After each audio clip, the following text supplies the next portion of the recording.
Kendi seçtiğin renkli ipliklerden öreceğin arkadaşlık bileklikleri, dostlukların klasik bir simgesidir. Bunları çok sevdiğin arkadaşlarına verebilir ya da kendi takı koleksiyonunu renklendirmek için kullanabilirsin. Eğer arkadaşlık bilekliği yapma becerilerin çok iyi ise bileklikleri satıp para bile kazanabilirsin. Arkadaşlık bilekliği nasıl yapılır? Kolay bileklik yapımı hakkında tüm detaylar için kanalımıza abone olun, hemen başlayalım. Farklı renklerde birkaç tel nakış ipliği seç. Sayısı 3'ten fazla olduğu sürece istediğin kadar iplik kullanmakta serbestsin. Güzel bir desen oluşturacağını düşündüğün renk kombinasyonlarını seç. İlk ipliğini, parmağının ucuyla omzun arasındaki mesafeden biraz daha uzun olacak biçimde ölç ve kes. İlk ipliği kullanarak diğer iplikleri de ölç. Bilekliğin güzel ve eşit uzunlukta olmalı. İplikleri düğümleyip sağlam bir yüzeye tuttur. Bilekliği pantolonuna, yastığına ya da zarar vermeyeceğin herhangi bir başka yüzeye tutturabilirsin. İplikleri ayırıp yay. Düğümlemeye girişmeden önce iplikleri yay ki renkler desenler için istediğin sırada olsun.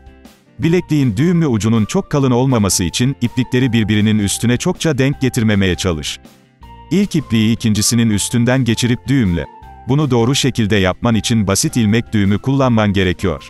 Aynı iplikleri kullanarak aynı düğümü tekrarla. Her bir iplikte 2 düğüm olana kadar devam et. Aynı işleme en soldaki iplikte yeniden başla. Tebrikler, ilk düğüm dizisini tamamladın. Hadi, şimdi devam edelim. En soldaki iplik yeni başlangıç ipliğin olacak. İşin bittiğinde tüm iplikler sağda olacak ve her seferinde yeni bir renkle başlayacaksın. En soldaki iplikte çift düğüm tekniğini yinele ve iplik en sağa geçene kadar soldan sağa ilerle. Bileklik, bileğine takacağın uzunluğa gelene kadar devam et. Bileğinin yanına 2 parmağını sığdırabileceği kadar boşluk kalmalıdır. Bilekliğin ikinci ucunu da düğümle. Düğümün bilekliği takman için gereken kısmı kısaltmadığından emin ol.